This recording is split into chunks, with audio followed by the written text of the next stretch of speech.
龙小弟，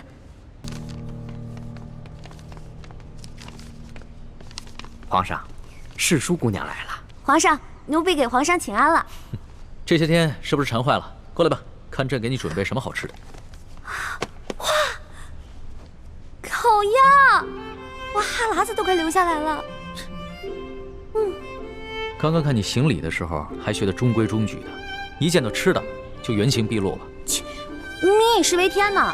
皇上前段时间下旨，这后宫啊，除了太皇太后还有几位老太妃以外，其他人饮食都要撤去金银器皿，直到上天垂怜降下甘霖。可是这是怎么回事啊？我们一个个饿得眼睛都发绿了，皇上你倒好，独占一只烤鸭备着我们吃。这不是有好吃的就叫你过来了吗？看看都有事。哎，这除了烤鸭以外，你吃的跟我们都一样啊？怎么，在你心中，朕就只能是一个口是心非、不能以身作则的昏君呢？你看，你看，我什么时候这么说的？我才没有那么说呢。这山西直隶等省接连大旱，饥民遍地，朕也有言在先，天子要与庶民一样，同甘共苦，所以。朕只有这些清粥小菜了。世淑姑娘，您这几日在永乐斋养伤不知道，皇上啊，其实跟大家一样，素衣素食的。太皇太后啊，实在看不下去了，就下了一道懿旨，今天给皇上加了一道菜。这不仅是太皇太后的懿旨，也是太皇太后对朕这个孙儿的一片慈爱之心。朕不忍负了他老人家之意，也不愿意违背自己给予的诚心。朕第一次见你的时候，你就特别爱吃烤鸭，所以就特意把你叫过来，让你替朕把这盘烤鸭吃了。皇上，你都瘦了。你的注意力终于从这烤鸭身上转移到朕身上了。能不能别取笑人家呀？那朕瘦了，你心疼吗？心疼。皇上是龙嘛，饿坏了龙体，那还得了啊？现在没有外人在，朕更喜欢听你叫朕龙小弟。龙小弟，不然咱们俩把这盘烤鸭一人一半给吃了吧？那可不行，朕是在神灵面前发过誓的，要一直戒食荤腥，直到天降甘霖。朕可不能违背誓言，欺瞒神灵啊！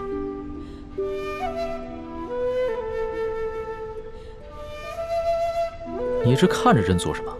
朕的脸上有花吗？我只是觉得，龙小弟，其实你长得也挺好看的。是吗？朕第一次见你的时候，你就一直说朕什么暴君啊、昏君啊，还是什么全天下女人最不值得爱的男人。难得破天荒，你还夸了朕一次啊！龙小弟啊，其实我觉得吧，这降不降雨跟吃不吃烤鸭完全没有关系。我也不是特别相信神灵，可是我跟你是结拜兄弟，那就要同甘共苦。既然你不吃烤鸭，那我也不吃，我跟你一起守信，对神灵的誓言。真不吃？当然了，这么看不起我呀？你以为我就是个贪吃的小馋猫吗？好好好，是小弟小看了老大了。那老大就陪着小弟一起吃这些清粥小菜吧。不过我得把这盘烤鸭搬远一点，要不然我看着心里太痒痒了。龙小弟啊，你说现在山西干旱是最严重的，咱们在这儿节衣缩食的也没什么用吧？所以啊，朕已经命了山西巡抚刘德昭建驿馆安顿灾民，开官仓赈灾。朝廷呢也拨了一些赈灾银两，还令地方官每隔10里打一口深井，帮灾民抗旱。记得我12岁那年，家乡闹旱，也是到了秋天颗粒无收。我呢就跟着乡亲们去挖野菜吃，那种挨饿的滋味我一辈子都不会忘，太难受了。你说的那次灾情啊，朕也记得，但这次的灾情比那一次更为严重，所以朕除了做一些应对的赈灾措施以外，还每天晚上亲手抄佛经，祈求天降甘霖。抄写佛经？皇上，我现在手已经好的差不多了，今天晚上我陪你一起抄佛经吧。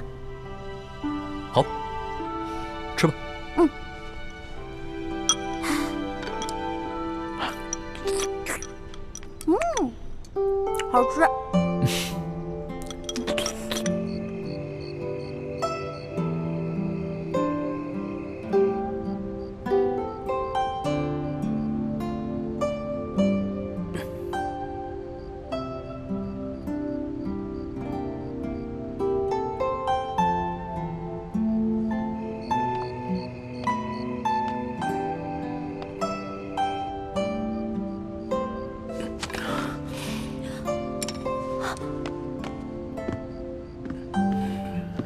龙小弟，龙小弟，你怎么了？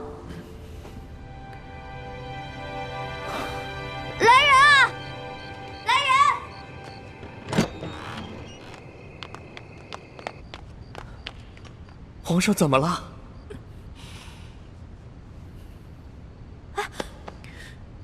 这手怎么了？皇上，您可要保重龙体呀！世淑姑娘，您快劝劝皇上吧。皇上他说，天下大旱，这都是他的过错，他要责罚自己。您看他抄的这些佛经，那都用的不是墨，都是用自己的龙血呀。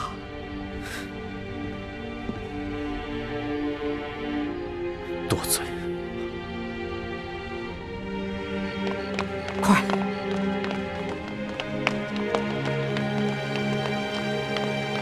快点儿！李公公，李太医，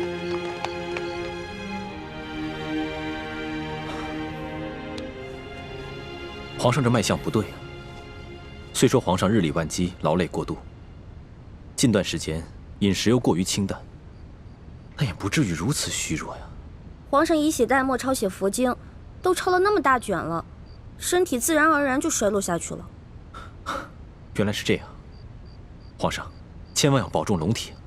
微臣先给皇上开几副补气养血的方子，皇上自己也得多注意，要多进饮食，多休息。这时候谁劝都没用，除非老天爷降雨了。好了，朕没事了。这件事情一定要守口如瓶，千万不能让太皇太后知道。皇上，我收回之前的话，您是一个好皇帝。李太医，你赶紧去给皇上煎药吧。微臣告退。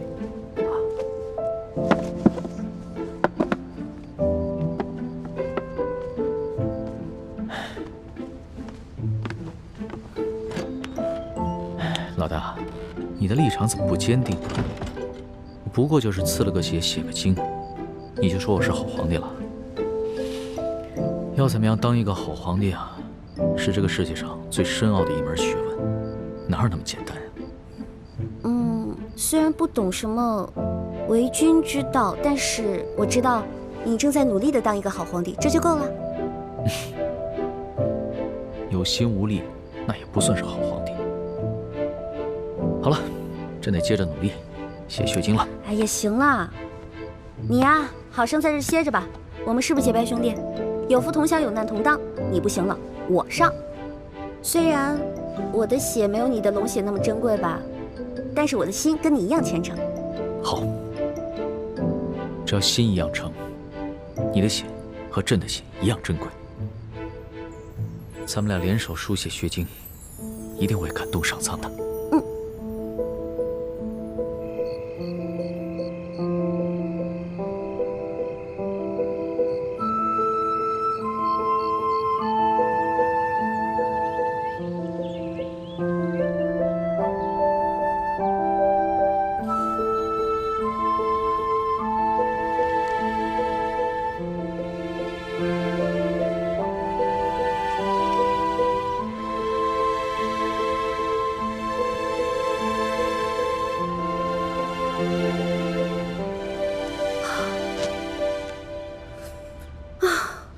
终于写完了，大功告成。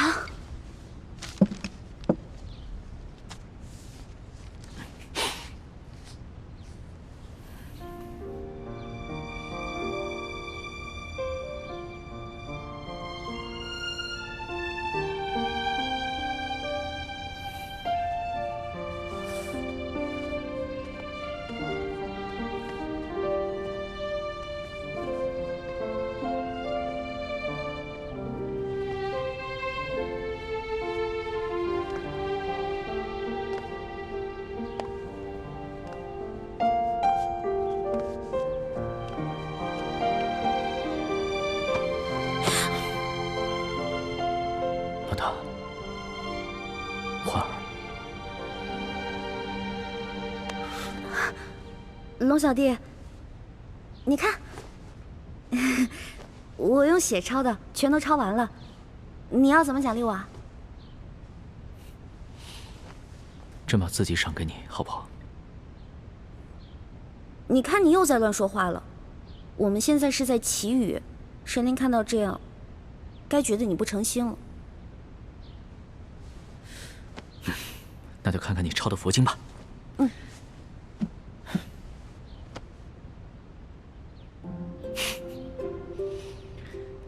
老大呀，老大，我终于知道为什么那日在第一酒楼你不敢往墙上题字了。论到这个书法呀，你还是得多跟朕这个小弟学一学。当然啦，你是皇上，你字写不好多丢人啊！我不一样啊，我的字又没有人收藏，又不用去卖钱，写不好没关系，而且神灵也不会这么挑剔的。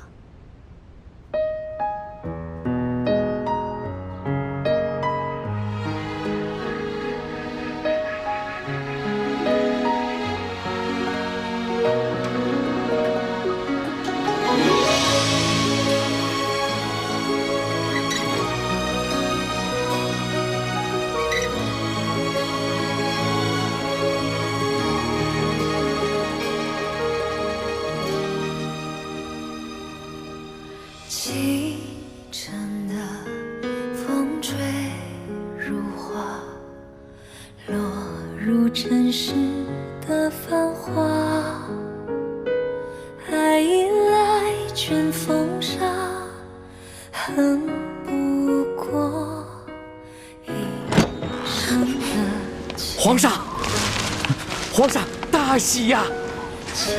下雨了，下雨了！清晨走。不穿雨中的他，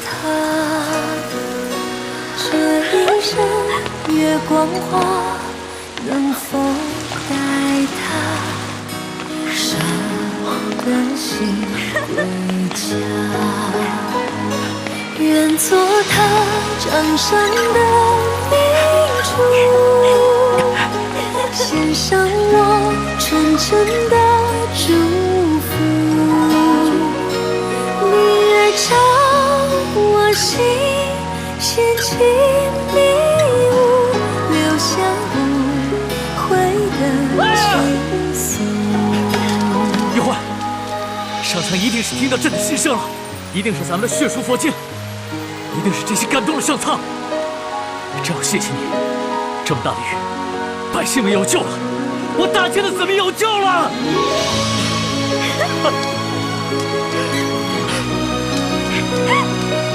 龙小弟，哇，好开心！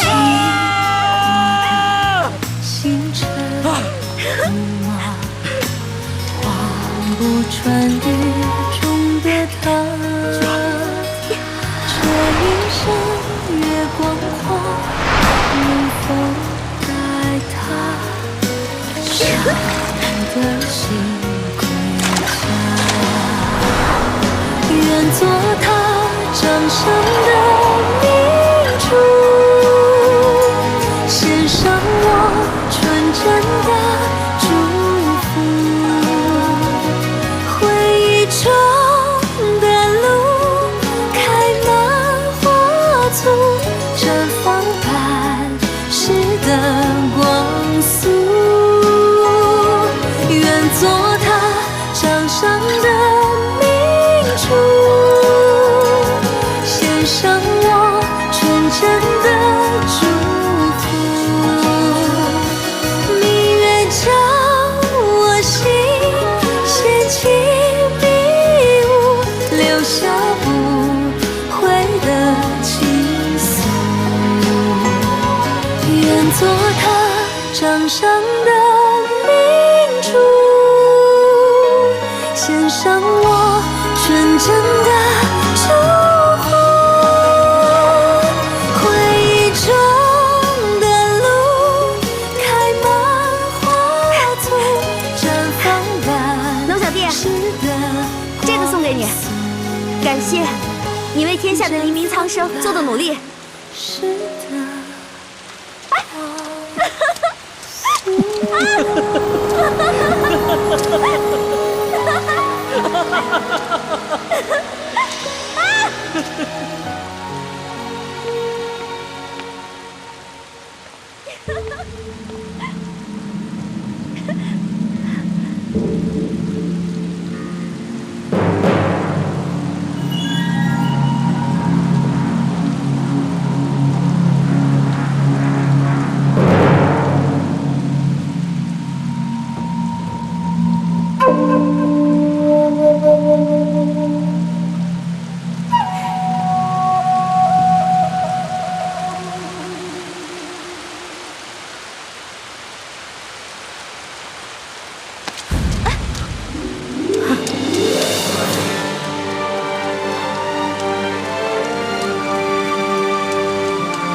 之前答应过我的，如果我不同意，你不会勉强我的。你不是已经对朕的意见改观了吗？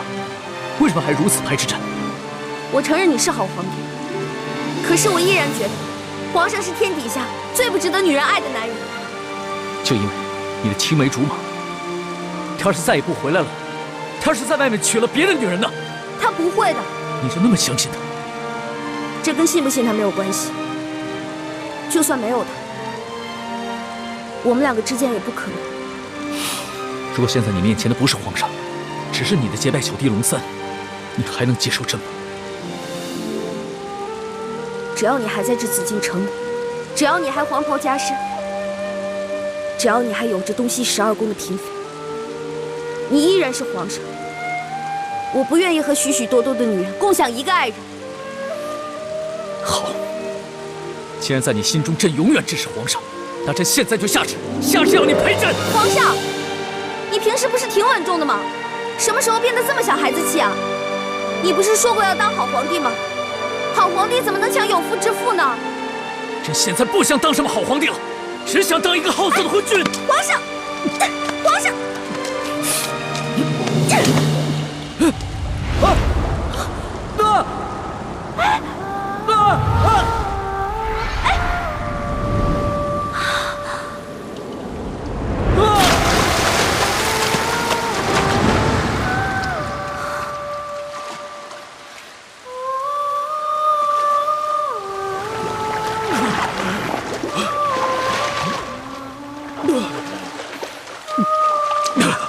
李焕，你！皇上，奴婢又冒犯龙威了，请皇上恕罪。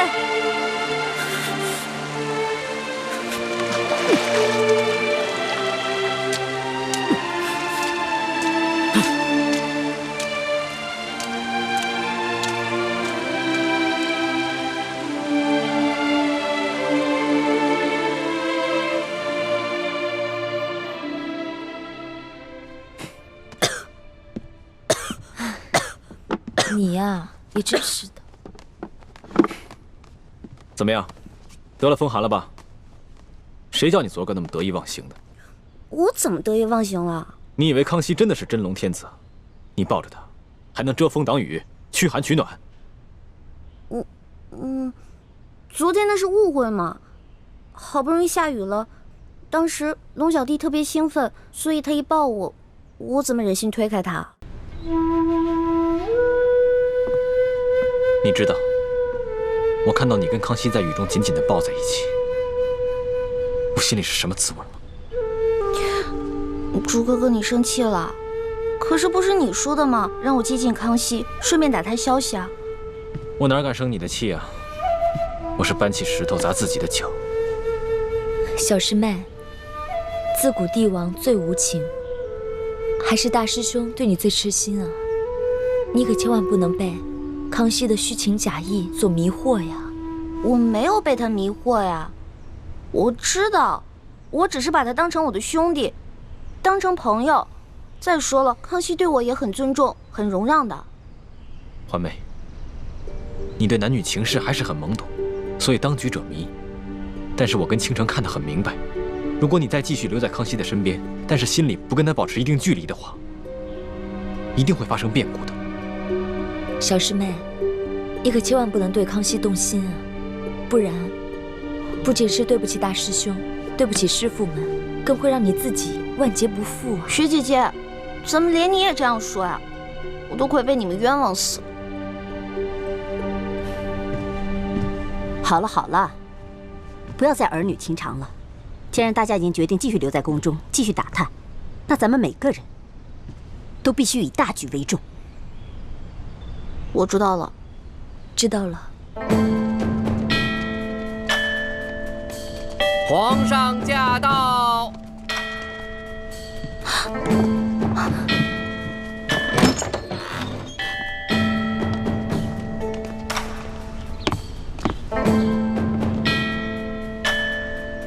皇上吉祥，皇上吉祥。微臣参见皇上。都起来吧。谢谢皇上。李太医也在。哦，厉贵人前些日子被鳌拜的刺客所伤，虽然伤势已经复原了，但是伤了元气，还需要好好调养。婉心啊，你侍奉朕尽心尽力，又遭鳌拜暗算，差点没了性命。朕从现在起封你为丽嫔，也算是朕对你的一点补偿。臣妾谢皇上恩典。爱妃，快起来吧。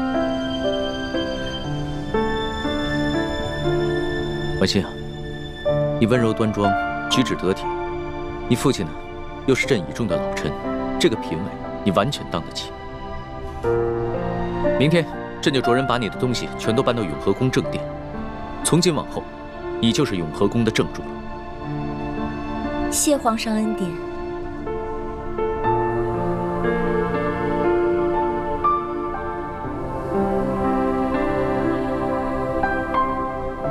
婉心，身体好些了吗？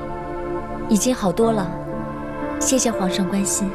那今天晚上就由你来侍寝吧。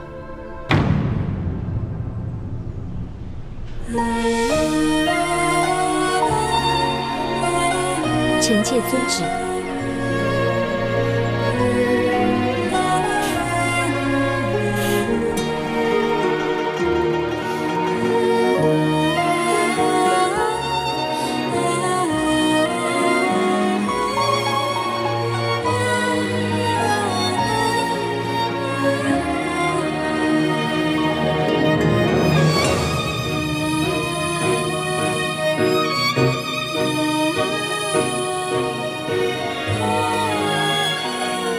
以前在明珠谷的时候，我有很多想不明白的事情，现在总算明白了。哇，好好看的衣服啊，给我的吗？不是给你的，拿过来，听话。这件衣服啊，是给你雪姐姐的。雪姐姐，1年前她不是跟六师傅出谷去山西执行什么秘密任务了吗？对呀，她执行的任务啊，就是要打扮得美美的，所以这个是给她做的。执行什么任务可以打扮得美美的呀？我也想执行这样的任务。你呀，什么都学不好，18般武艺样样不到家，哪像你雪姐姐啊，又刻苦又听话，派她出去啊，我们放心。再说了，你跟那舒小姐长得也不像啊。舒小姐？什么舒小姐？我怎么听不明白啊？这是机密，就不要问了啊。知道了。哇，这么多银子啊！四师傅，怪不得他们都说你是咱们明珠谷的财神爷呢，一回来带这么多银子。哎呀，我哪里是财神爷呀？我只不过是个管账的。这些钱呢，是咱们联盟的成员辛辛苦苦挣来的。可是四师傅，咱们既然不缺钱，为什么还要省吃俭用啊？你个小鬼头啊！你瞧瞧你朱哥哥啊，他还是太子呢，平日里不也是照样带头省吃俭用吗？啊？对啊，我知道他很节俭，可这些钱够我们花了，他为什么还要那么节俭啊？哎，咱们要光复大明，光靠谷里这几个人远远不够，我们还要招兵买马，那是一大笔巨款，钱要用到刀刃上，平日里的开销啊，自然要能省则省。哇，四师傅，这金镯子好好看啊，是给我的吗？哎，别，你给我，啊，听话，哎，我跟你说啊，本来你是我们未来的太子妃，这谷里的好东西啊，要优先你和太子用。但是呢，你学姐姐啊，要出外执行特殊的任务，这些东西啊，都是特意买给她的啊。我就知道，这好任务从来不会派给我，就是你们偏心的。哎，你受得了你五师傅在你脸上动刀吗？啊，把你现在这个样子变成另外一个样子，除了各项武艺，还要练习琴棋书画、歌舞弹唱，你受得了吗？什么意思啊？在学姐姐脸上动刀子，把她变成另外一个人了？明天等你学姐姐回来，你自然就明白了。啊，哎，小师妹，你喜欢这个金镯子是不是？我答应你，等你过生日的时候，我一定送你一个比它还要漂亮的给你。啊，算了吧，金镯子太贵了，咱们1个月才半吊钱，哪买得起啊？你放心吧，我既然答应你了，就一定说到做到。哎，看一下嘛。好，看。大师傅，我回来了。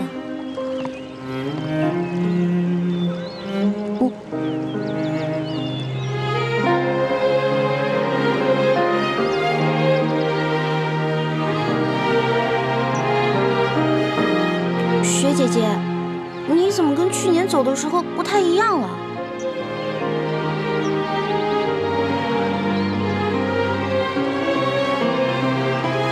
小师妹，我在外执行了1年的秘密任务，就是要努力让自己变成另外一个人。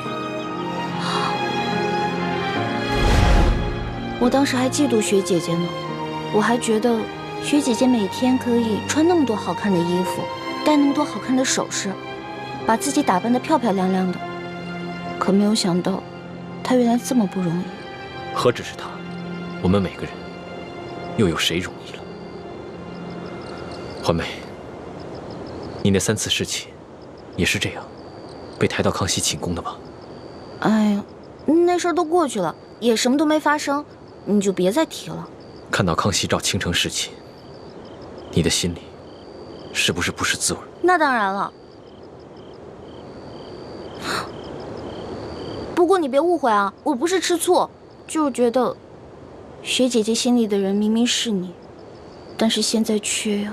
你别说了，在这紫禁城的日子，对我来说是一次最大的考验。我不仅要忍辱负重，跪拜我的仇人和对手，更要眼睁睁地看着他去亵渎你和倾城。总有一天，我要把他那双抱过你的手砍下来，让他以奴才的身份跪在我面前。